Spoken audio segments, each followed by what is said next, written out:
Hey there, and welcome to today's video.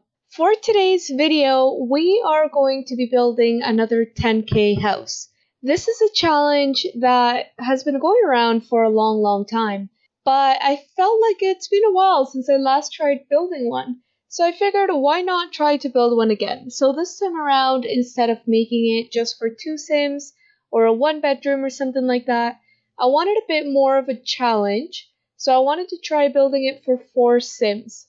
I wasn't quite ready to take on for 8 sims. I feel like if you're going to be building one for 8 sims, you really do need to start involving some packs, since you're probably going to buy the beds and that's about it. Granted, for this one, I did buy a couch and a TV, so had I not bought those items, I might have been able to buy enough beds to be able to sleep 8 sims, but maybe that's a challenge for another day. The thing with base game for this challenge is that base game actually has items that are quite expensive for what it is. This one was considerably easier than some of the other ones would have been, since lighting is no longer as expensive as it was. I think the cheapest lighting before was probably 150 per light, whereas now the cheapest one, base game at least, is 50 simoleons per light. So at the very least, we were able to light up the whole place, and the wallpaper, there's also a few more options now that only cost 2 simoleons, and at the end of the day, it really depends on how much decoration you want to put.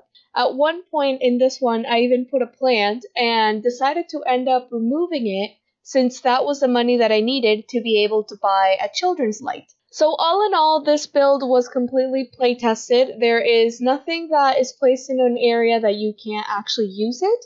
And I'd say we have a lot of skills here and there. So we have cooking skill from the kitchen, and you can also watch the TV to help with that, along with a comedy skill with the TV.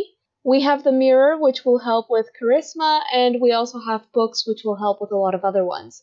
I typically like to put a few more options here and there, such as an easel, maybe a chess table, but at the end of the day, we were pretty limited on our budget, so I decided to go against that. I think based on my last 10K challenge, this one is a lot more practical.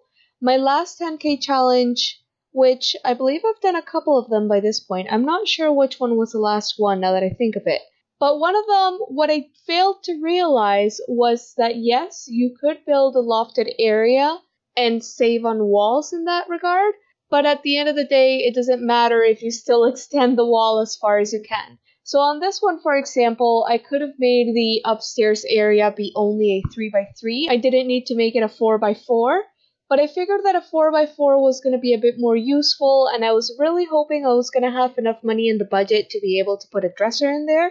But at the end of the day, we only had 1 simoleon left. The thing I did allow myself for this one, though, was debug landscaping, and that is what makes a difference of night and day with these 10K builds. Having free landscaping is basically the way that you can beautify the outside without needing to worry too much about which wallpaper you're using or why there aren't some windows in certain areas. For example, with the upstairs bedroom, I decided to put a couple windows.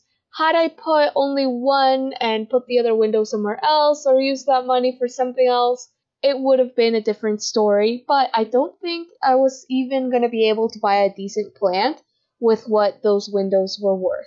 So I decided, hey, an extra window is better than nothing.